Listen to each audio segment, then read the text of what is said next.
forte.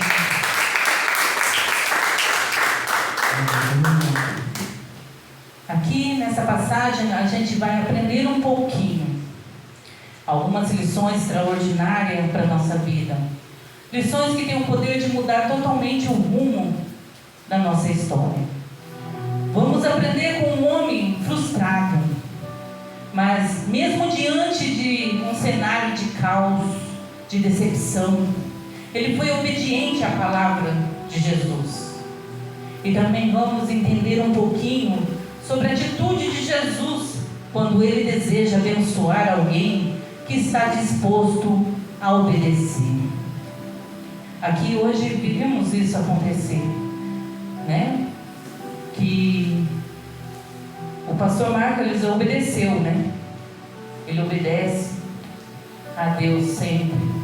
E Deus, ele retribui com bênção. Ele contou o seu testemunho no dia de hoje. Amém?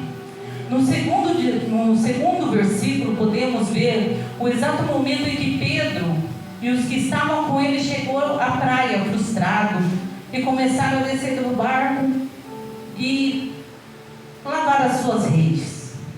A primeira lição que a gente vai aprender é que tudo nessa terra está na visão e no controle de Deus. Nada do que acontece está passando despercebido. Deus sabe de tudo, sabe de todas as coisas. Deus viu o exato momento em que aquela pessoa que te feriu, Ele viu aquele momento em que veio uma pessoa, bateu nas tuas costas: ei, estou aqui, conta comigo, estou junto com você. Mas quando você virou as costas, ele veio falar mal de você, ele veio ter intrigas, ele veio te amaldiçoar de alguma maneira, né? Não era aquilo que a gente pensava. Deus viu também aquele momento em que as suas frustrações, as suas decepções, Ele viu o momento da sua dor. Ele está vendo tudo. Ele está vendo aquela pessoa que te feriu de alguma maneira. Deus viu todas essas dores, decepções, frustrações. Nesse texto vemos que Pedro é um experiente pescador. Ele estava frustrado, afinal aquele dia, aquela noite, ele saiu para pescar. No retornar na manhã, ele chegou sem nada, sem nenhum peixe. E esse peixe era o quê? Era o sustento da sua casa. Ele não tinha o que levar para sua casa. Ele não ia pescar por hobby, né? Eu vou lá porque eu gosto de pescar. Não, ele ia buscar toda noite o sustento para sua casa. Aqui aprendemos que muitas vezes o nosso conhecimento, o nosso recurso financeiro e até mesmo as nossas amizades pode impedir, não pode impedir o mal de chegar. No momento em que Pedro já estava fora do barco, frustrado, se preparando para ir embora, para desistir, Jesus se aproxima e entra naquela embarcação. Aleluia. Quero profetizar na sua vida, meu Deus, que se hoje você se encontra cansado, sem força, totalmente frustrado e já pronto para desistir, hoje Jesus está entrando no teu barco para renovar as suas forças, te dar um novo ânimo, dizer que daqui para frente o mistério é com Ele. Glória a Deus. O agir é com Ele. Ah, Pai querido, e o impossível é com Ele. Porque o que a gente consegue fazer com nossas mãos, Ele não faz, Ele só faz o impossível na nossa vida.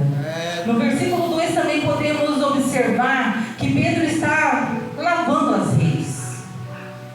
Soa como aquele momento em que desistimos, quero parar, quero dar um tempo, quero ir embora, quero entregar os pontos, eu não quero mais.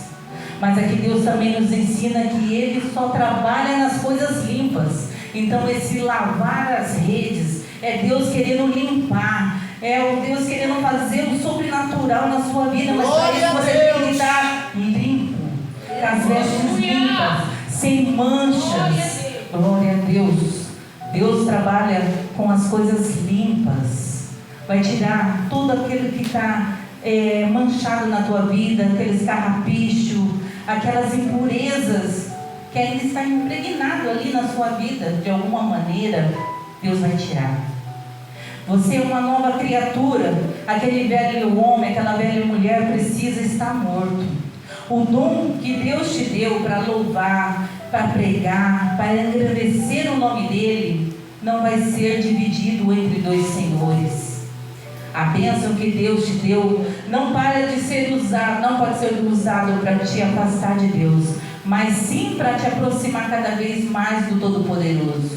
Jesus, ao entrar no barco de Pedro, pede para que ele se afaste um pouco da terra, daquele mundo. E aqui Jesus nos ensina que precisamos muitas vezes se afastar um pouco dessa terra, deste mundo, para que possamos ter uma intimidade com Ele. Ele quer falar um pouquinho com você e quer ver o que você quer falar com Ele, mas é só entre você e Ele. Se você quer ter intimidade com Deus para viver um milagre, então comece hoje a focar nas coisas que tem que ser feito, que é vindo do alto. Tire da sua vida as coisas da terra que estão minando a sua fé, te afastando da presença de Deus. Quando Jesus acaba o ensinamento do povo, aquele momento que ele estava ensinando, que ele estava falando com o povo, ele terminou. Então ele ordena a Pedro: volte para o mar, volte para o mar alto, para lançar as redes novamente.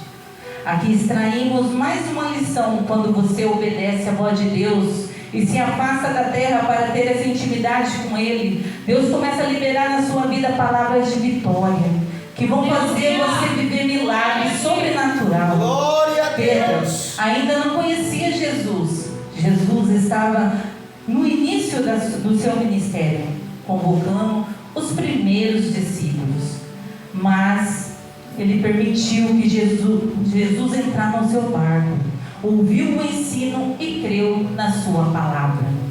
Muitas vezes nós dizemos que conhecemos a Jesus, que temos intimidade com Ele, mas duvidamos quando Ele libera uma palavra de vitória para a nossa vida. Meu Deus. Não sei qual foi o ensino, qual foi a palavra naquele dia, naquele barco. Jesus, quando estava no barco, mas uma coisa eu sei, e está em Romanos 10:17, que a fé vem pelo ouvir, e ouvir a palavra de Deus. Glória a Deus. Pedro estava frustrado, estava decepcionado, pronto para desistir, mas o que mudou? Foi a palavra de Jesus. A palavra renovou a sua fé, a sua esperança. Então, se alinhe a cada dia da palavra. Não deixe de estudar, não deixe de buscar a direção de Deus, ler a palavra de Deus, porque Ele é somente o que renova nossas forças, que renova a nossa fé todos os dias. Quando Pedro recebe a ordem do mestre, ele resolve obedecer. Não confiando na sua capacidade, no seu conhecimento, mas confiando no poder da palavra de Jesus. Glória a Deus. Agora pensa aqui comigo. Peixe se pesca, certo? Certo. Mas na Bíblia diz que eles colheram. Veja no versículo 6. Então, fazendo assim, colheram uma tão grande quantidade de peixe, que romperam-lhe a rede. Então, vejamos que a Bíblia diz em que... Não, aqui, pera, deixa eu ver aqui, voltar aqui. Colheram no versículo... Tá. Então, pega agora, veja aqui comigo. Alguém só pode colher aquilo que ele ou alguém planta, certo? Então, vemos que a Bíblia diz em Gênesis 1:20-22, que no quinto dia da criação de Deus, usou a sua própria palavra como semente, para que as águas pudessem produzir todo tipo de peixe. Meu Deus. Aleluia. Logo quando Pedro em obediência, lança a rede para poder pescar. Na verdade, ele colhe aquilo que Deus já havia preparado para a sua vida desde a criação do mundo. Tudo aquilo que você tem buscado,